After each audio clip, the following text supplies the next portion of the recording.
crianças e adolescentes que crescem vendo os pais bebendo, né? E sofrem todo tipo de violência, desde a emocional à física. Quais são as lembranças que você tem da sua infância? Você se identifica?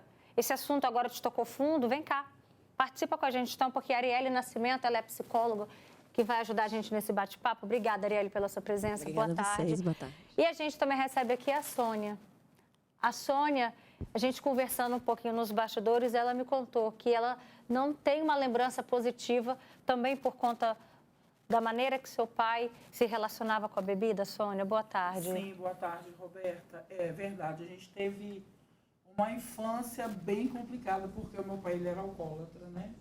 Ele não nos agredia fisicamente, mas emocionalmente, várias situações a gente viveu isso, né? De vê-lo chegar em casa bêbado, xingar a gente, xingar a nossa mãe. E foi várias e várias vezes. Amanheceu o dia, né? E a primeira coisa que a gente vê ele fazer era tomar um copo de cachaça. Então, assim, foi assim... A gente tem lembranças muito doloridas, né, de tudo isso, né? Ele não foi um pai presente exatamente porque o álcool não permitiu, né, que ele estivesse presente com a gente. Qual era o seu sentimento quando seu pai saía para beber? Na verdade, era uma situação, como é que eu posso dizer, inesperada, né? Porque muitas das vezes ele saía de casa para trabalhar e quando ele retornava, ele já estava bêbado. Então, assim, a gente não sabia se aquele dia ele ia estar bêbado ou não, mas a probabilidade sempre existiu, né? E foi várias vezes, né? A gente viveu esse cenário, né? De ver ele chegar em casa muito bêbado mesmo. Com que frequência, Sônia, você vivia esse cenário? Ah, quase sempre, quase sempre. Finais de semana, então, era normal, né? Passou a ser algo assim muito normal. E uma das coisas assim que marca muito é a forma que ele falava com a nossa mãe, né? Ela trabalhava muito, ela se virou muito tempo e ele acusava de um monte de coisa, que ela tinha amante, que era, sabe, palavras horríveis, né? Que ele usava com relação a isso. Arielle, olha as lembranças que ficaram na vida da Sônia, né? A gente perguntou sobre a relação do pai com o álcool e ela foi contando, assim como a gente viu ali também que apenas um adolescente, ele já tem também marcas profundas na vida dele, né? Sim. A gente sempre fala aqui, né, Roberta, que a importância dos pais oferecerem um ambiente estável, confiável, para que essas crianças, né, esses filhos possam se desenvolver de uma forma emocionalmente saudável, né? E quando isso não acontece, o que a gente tem são, né, muitas vezes esses traumas, né? E a repetição disso, na verdade, é que vai gerando essa falta de confiança, né, no que o outro vai fazer, em como vai ser. Você diz isso, né? Eu não sabia como que ele ia terminar o dia.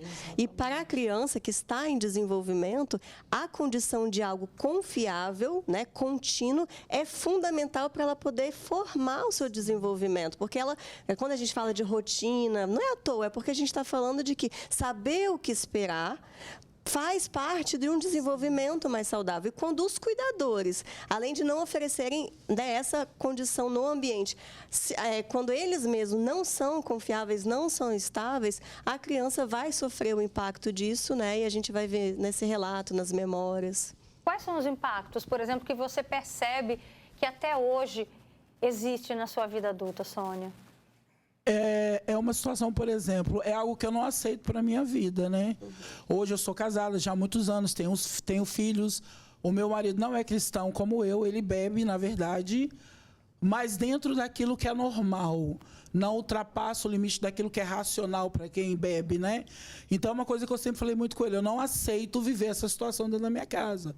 Porque o que eu passei lá atrás, eu não quero que os meus filhos passem, né? E hoje já tem quase 30 anos que eu sou casado e é uma situação que nunca se repetiu, graças a Deus, dentro da minha casa. Mas eu vejo, assim, o outro lado. Eu tenho um irmão mais velho do que eu, que por ter vivido dentro desse cenário, ele é uma pessoa que ele tem pavor de bebida. Hoje ele não consome café, eu acho tão interessante isso.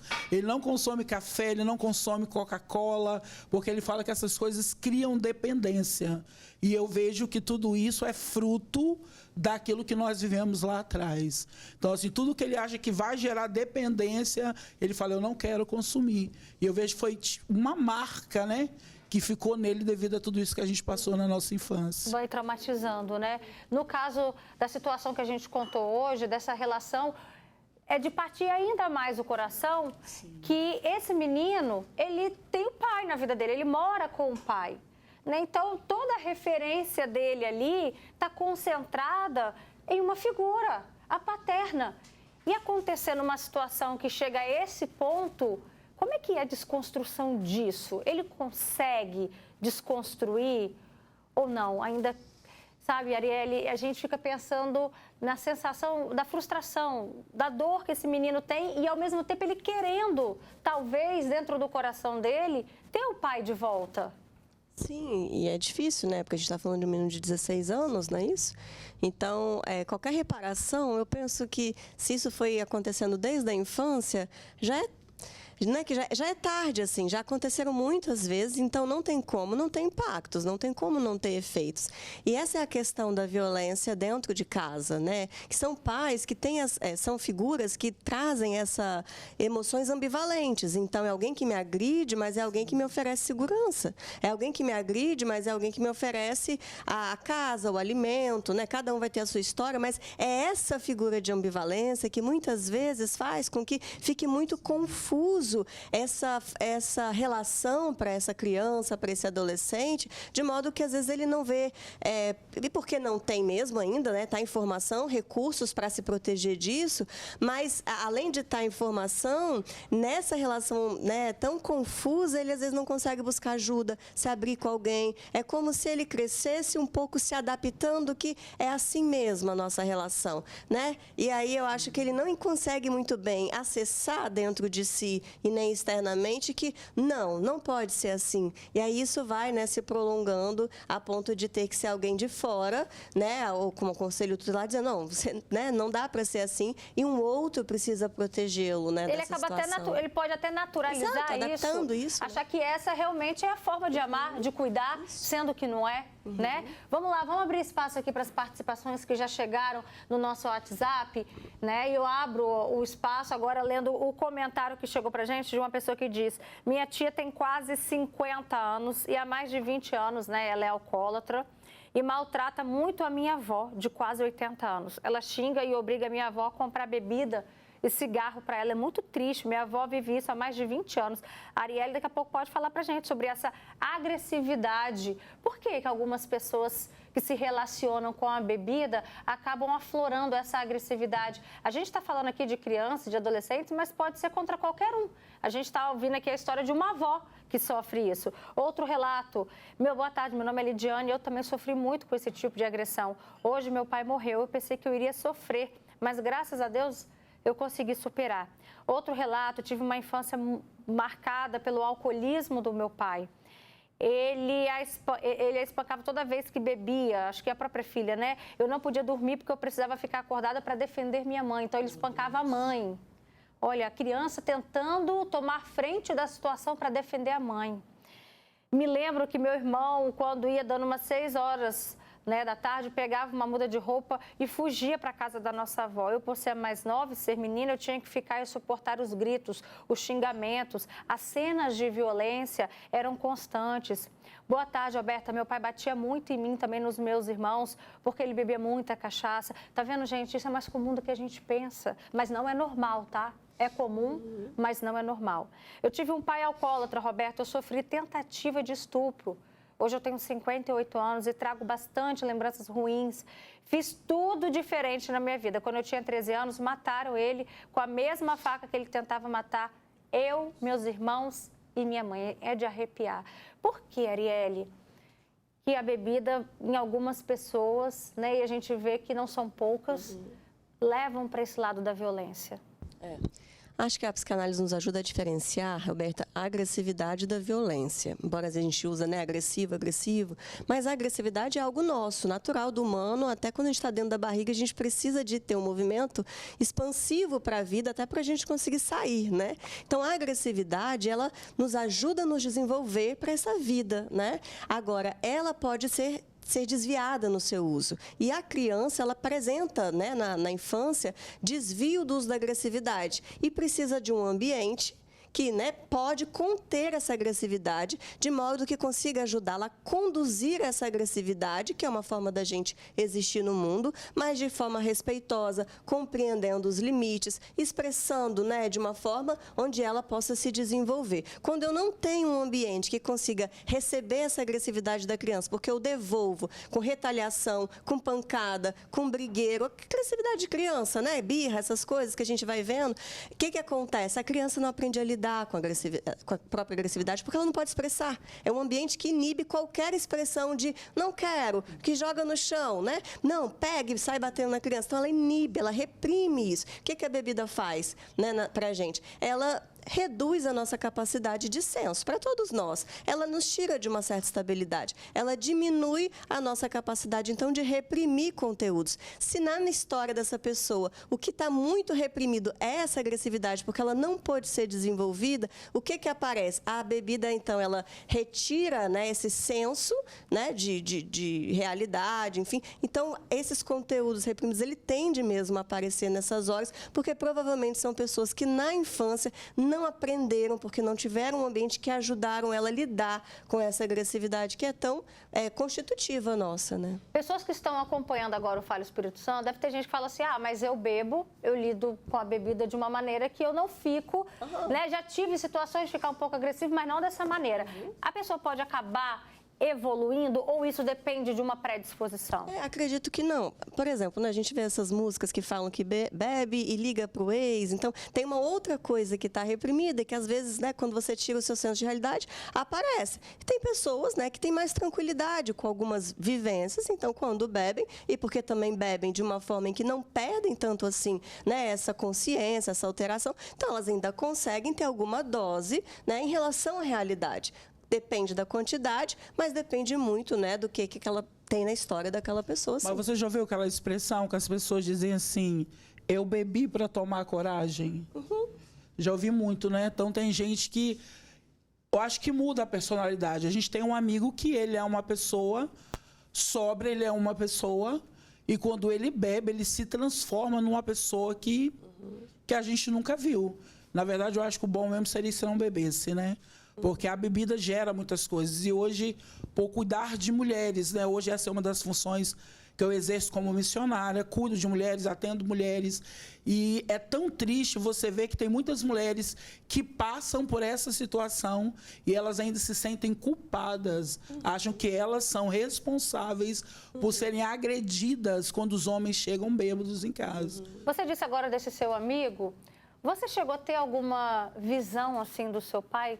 Porque você falou que quando esse seu amigo não bebe, ele é uma pessoa maravilhosa. O seu pai, você tem memórias positivas dele? Sim, sim. A gente tem momentos muito bons de... Apesar da nossa infância ter sido muito difícil por uma questão de dinheiro mesmo, né? Nós éramos muito pobres e tal. Mas a gente tem lembranças boas de lembrar dele chegando em casa com...